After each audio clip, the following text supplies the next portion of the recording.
Kapag Diyos ang gumanti, mas matindi. Kapag nasaktan tayo, ang tendency ay gumanti tayo. Minsan ang iniisip natin ay dapat mas doble ang sakit na maramdaman nila kesa sa binigay nila sa atin. Mas iiyak siya, mas mahihirapan siya, doble. Minsan, gusto natin triple. At gagawin natin ang lahat. We will go out of our way to make these things happen. Mag-e-effort talaga tayo, bibigyan natin ng oras o panahon ang pagganti.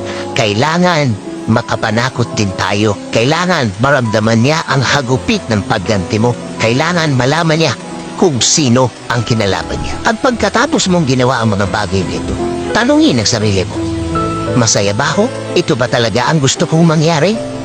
Ang effect o gaanong kasakit ng pagganti ay hindi mo kontrolado. Kahit kailan, hindi mo ito kontrolado.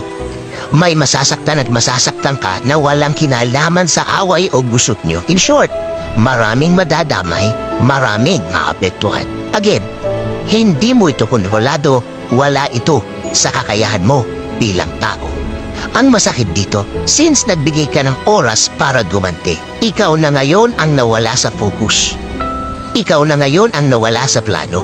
Ito pa ang isang masakit. Hindi mo rin kontrolado ang effect sa'yo ng pagganti mo. Baka pati ang mga mahal mo sa buhay na wala rin kamalay-malay, maapektuhan din. Kung pag-uusapan ng epekto sa bawat panig, again, hindi nyo ito kontrolado bilang isang tao. Hindi nyo alam kung hanggang kailan ang epekto sa kanila. Ano ba ang dapat gawin? Huwag kumante. Dahil hindi mo trabaho yan. Trabaho ng Diyos yan. Hayaan mo siya. Alam niya kung kailan ang tamang oras o panahon, kung kailan dapat bumalik sa kanya ang sakit na ibinigay niya sa'yo.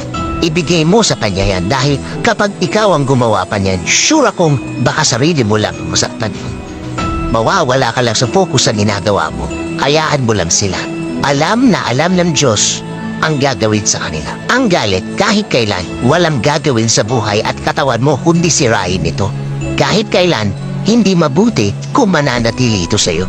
Ang gawin, ipagdasal ang galit na ito at hilingin sa Diyos na palitan ito ng joy, happiness, kasiyahan sa buhay na malayo na rin ang narating mo. Tama, hindi deserve ng taong yun ang oras mo.